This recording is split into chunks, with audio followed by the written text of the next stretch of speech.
Welcome, DFS Golf with Tony. My name is Tony, and of course, DFS Golf each and every Monday night, right here, part of the iLogic Media Network. Last week we had the Masters, and hopefully you did well last week. Hideki Matsuyama takes the Masters last week. Didn't have him on this show, and it's interesting because there are certain golfers that when you follow this week in, week out, that you like. And I always like Hideki Matsuyama. Always played him. But this year I've been off him a little bit. His putting has been a little crazy. Some of the shots are crazy. But it was enjoyable to watch him put together an amazing Saturday afternoon, going 7 under and getting himself the victory at the Masters. It would have been better if I had him all along, but I didn't. But you can't win them all, so we go back at it this week. You got a little back on Sunday, actually using them in some of my showdown lineups last week, and it went well there. In fact, I'm toying with the idea of increasing the activity on DFS Golf with Tony to include some of the showdowns during the week, because we're in a DFS Golf, and the big thing is, bang, you get to play each and every week. You get to play a new lineup. You're never out of it. Same thing in the tournaments. When you look at golf after Friday, right? Some of us are out of it. You have 2 guys in your lineup, 3 guys in your lineup, 4 guys in your lineup. So you still have the ability to play some of those showdowns. And we have so many formats now with snake drafts. We've got captain showdowns. We have the regular showdowns. So we have all those opportunities. So we might increase the activity of DFS Golf with Tony. This week, what do we got? We got the RBC Heritage, right? And this is one of those that you look at and you say, Tony, it's the week after the Masters. Who's going to be playing? Is anyone excited? Is anyone going to be jumping all over it? And I say, hey, this week they are. This week we are. We've got a great field in this week. And you got to be fired up this week if you see it now and you're absolutely ready and raring to go, because I am. When you're talking about the RBC Heritage, we've got a fine field and we're ready to put everything into play. Now, one of the things I'm looking at in this week is a Pete Dye course, Now, these courses generally are the ones that take out the big hitters, and it's more of a position game. And this one is absolutely fits that mold in every single way. Because when you look at this one, 7,120 feet is the distance on this course. So not a big course by any stretch of the imagination. The putting greens are small. The average distance to drive, to set up in this course, and I give my guy Pat Mayo a lot of credit for this, is 267 yards, 0.7. The PGA Tour average driving distance is 282. So you're coming up 15 yards shorter in this than every other course. You got to like that. So you say, Tony, what stats should we be looking for? We go in strokes gained approach, strokes gained putting, scrambling, and strokes gained total. And I got to be honest with you, folks. When you use algorithms, you put data into statistics, you can't just take what's fed to you. I went with 24 holes, the last 24 holes. 24 holes, last 24 rounds. What the heck is going on? The last 24 rounds. I went with Pete Dye courses, and I went with Bermuda grass. And all those come into play, and all those are prevalent, and all those are true. And then I played with the percentages time and time again. And the number one golfer in my model is the lowest priced golfer out there. That is Luke Donald. Luke Donald is the number one golfer in my model. But if you go and you look at the last 24 rounds, I'm like, is my model broken? Do I need to put batteries in it?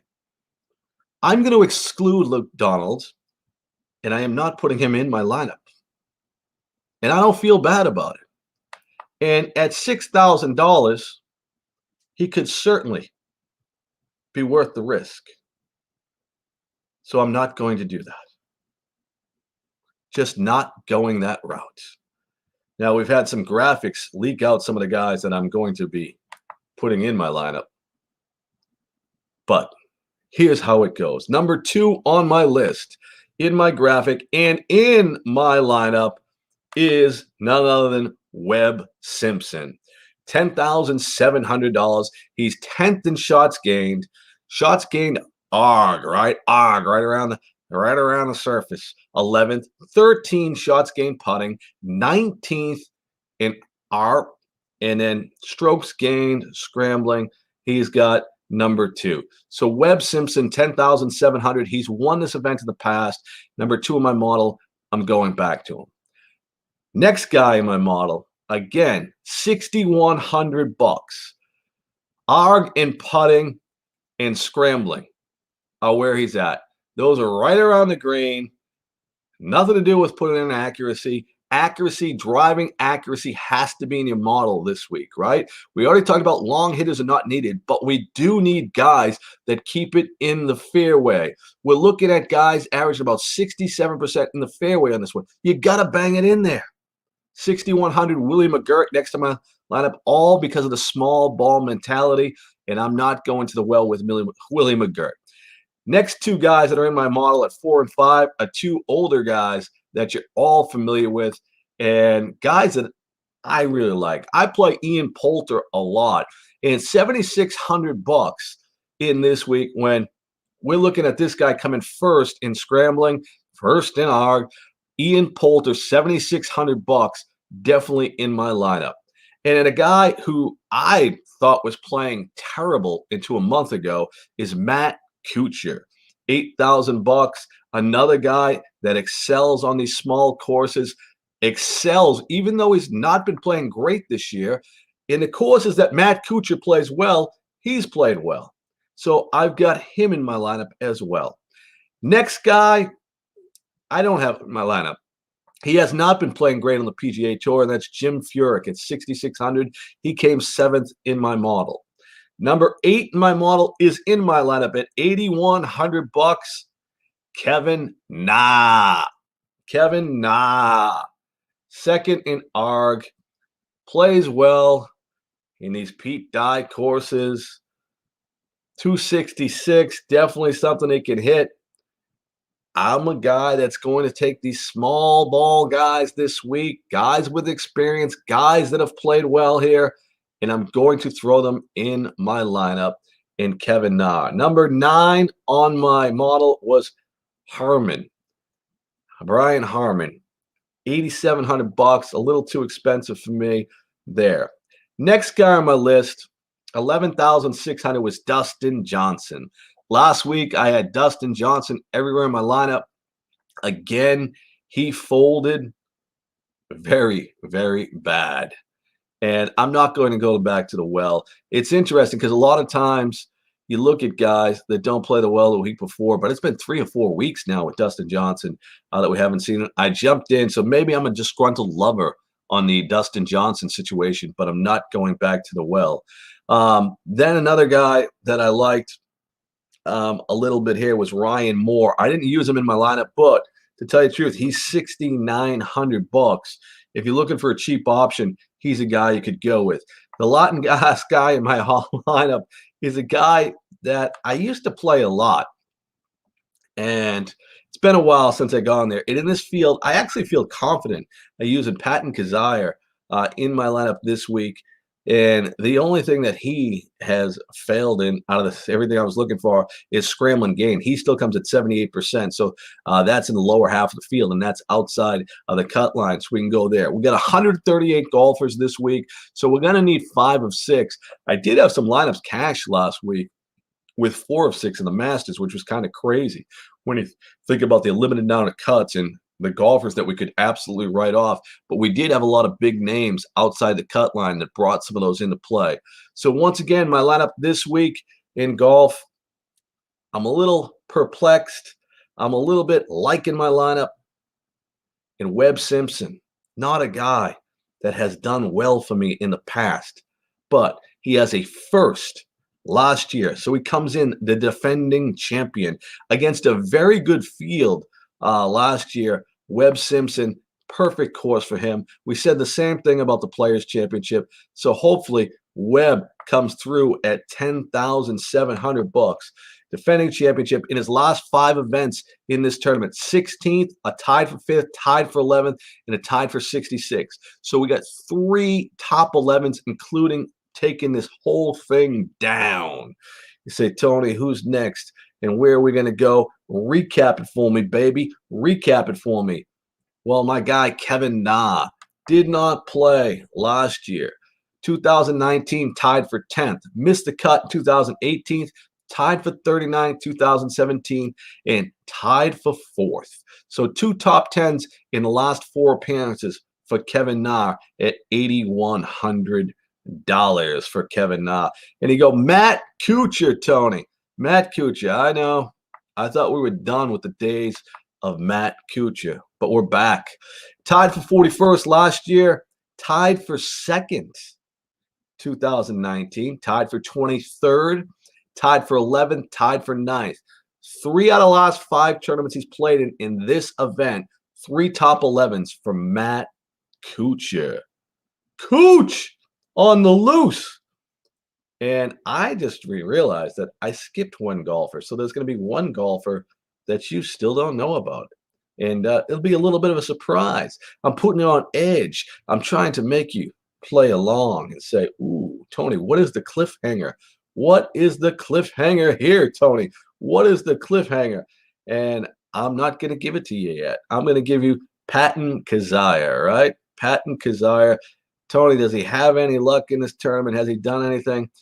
Missed the cut last year against a very good field, 45th, 32nd, and 14th. So he doesn't have the course history that the rest of them had. So who's the guy Tony missed based on all the statistics? He's $8,800. He's only played in this tournament one time. He is Tommy Fleetwood, tied for 25th in this tournament.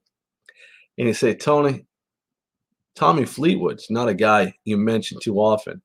Yeah, Tommy Fleetwood's a guy in 2018. I wrote a lot, and he would come in for us.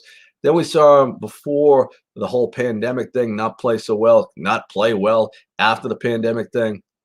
But when I look at it, Tommy Fleetwood is a guy that's going to check all the boxes in this one. He came in number 20 in my model, but he didn't come past number 56 in any single category. He came in tied for first in OG, right around the green. Get that thing in the right position. Tommy Fleetwood, you hit a hole-in-one last week. Can we get back-to-back hole-in-ones? That's what I'd like to see. DFS Golf with Tony. You got it here. Tommy Fleetwood, Matt Kuchar, Patton Kizzire. Kizzire is my desire at $6,500. Kevin Na, $8,100. Ian Poulter, $7,600.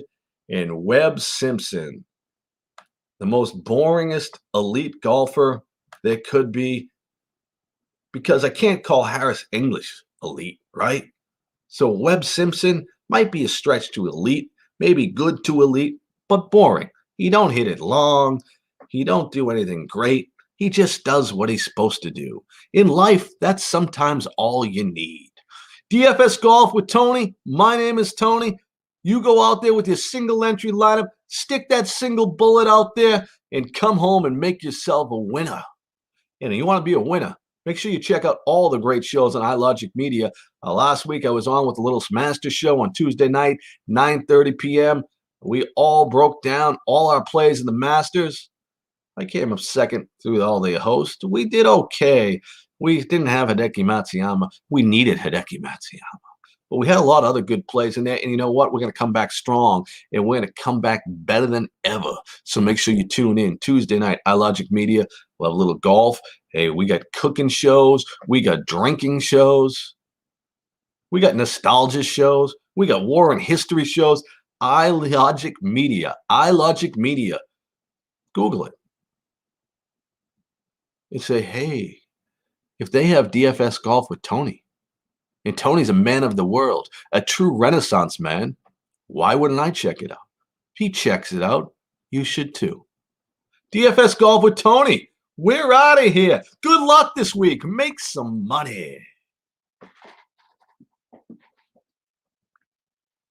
Yeah.